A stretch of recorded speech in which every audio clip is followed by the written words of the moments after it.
Ok. Très bien, mais donc Thomas van den Driesch, le sélectionné belge de cette année, le seul, je crois qu'il y en avait plusieurs les années précédentes, mais cette année-ci je suis le seul. En quelques mots, membre du collectif Autofocus, un collectif de photographes belges, plutôt photographie documentaire et photojournaliste, et collectif qui est membre de l'agence Picture Tank qui nous relie à la France. Je pense m'inscrire dans la photographie documentaire, cette nouvelle photographie documentaire où on se permet peut-être une dimension un tout petit peu plus personnelle dans le traitement plastique et esthétique de son sujet.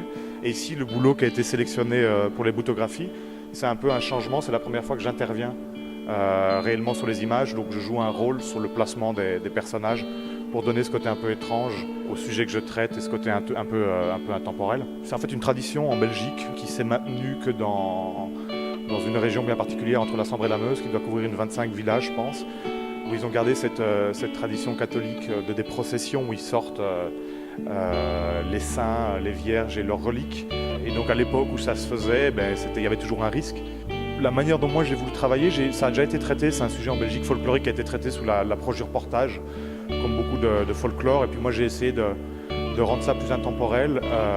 Puis après il y avait surtout un intérêt personnel. Étant gamin, j'étais un peu fasciné par les grands tableaux des épopées napoléoniennes, et comme beaucoup de garçons, j'ai joué au soldat de plomb, et puis là je me suis dit que c'était l'occasion de jouer en grandeur nature. Donc l'idée c'était d'à la fois mettre le côté religieux en avant, de mettre le côté totalement intemporel, donc j'ai supprimé tous les éléments de modernité. Ici je faisais des repérages sur le paysage parce que je voulais mettre autant l'emphase sur le paysage que sur le personnage. Mais ici je trouvais ça opportun pour sortir du côté un peu stéréotypé qu'on en donnait, de juste un folklore et une tradition un peu étrange. Voilà, j'ai voulu donner aussi un peu magnifier, rendre ça intemporel. Et puis je trouvais que visuellement c'était très fort et très beau.